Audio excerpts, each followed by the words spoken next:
IFM News Traffic.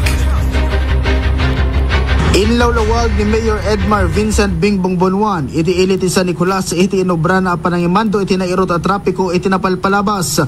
Kuna ti Mayor, ngawan iti agmando at traffic aid, iti dayta kanito, kaputa na pa nag-seminar da gitoy, pakaseknan matlaang, iti panangimando, iti trapiko. Imbadad na nga, iti nasuod iti 30 minutos, kat napalukay na iti ayos iti trapiko, kan iti nagimando pailaing, kat dagiti kameng, iti Philippine National Police. Kuna iti Mayor, nga iti agdamaket, obserbaran na kan adadalen dano kasano, iti naglukay ti trapiko, iti iliti sa Nicolas, babayan kadagiti nag-training at traffic aid. Nai-report kanya at the heavy traffic iti daytang lugar, ti San Nicolas National High School. Ket napantoy no motibiyang napan nakinita ket paiso nga adda kasya ita syempre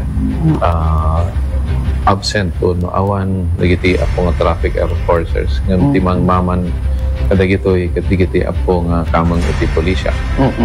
Ket napan tino mo timulong nga nangi plastar iti panagtaray dagiti luglogan. Ket the following day kasi manan ket ko nga rod nga maobserbar makita tapno first hand DJ nga panakakita ket adda digiti masapol nga panang-improve tayo iti flow ti traffic.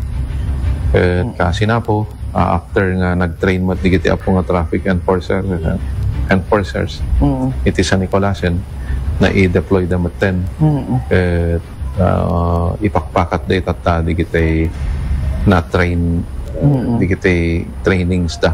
Layon ti Mayor, agaputa nakita na iti problema ti trapiko iti iliti sa Nicolas, ket adan iti mununa na reaksyon iti daytoy. Para iti IFM News, Idol Lawrence Corpus Martinez, Tatak, RMN.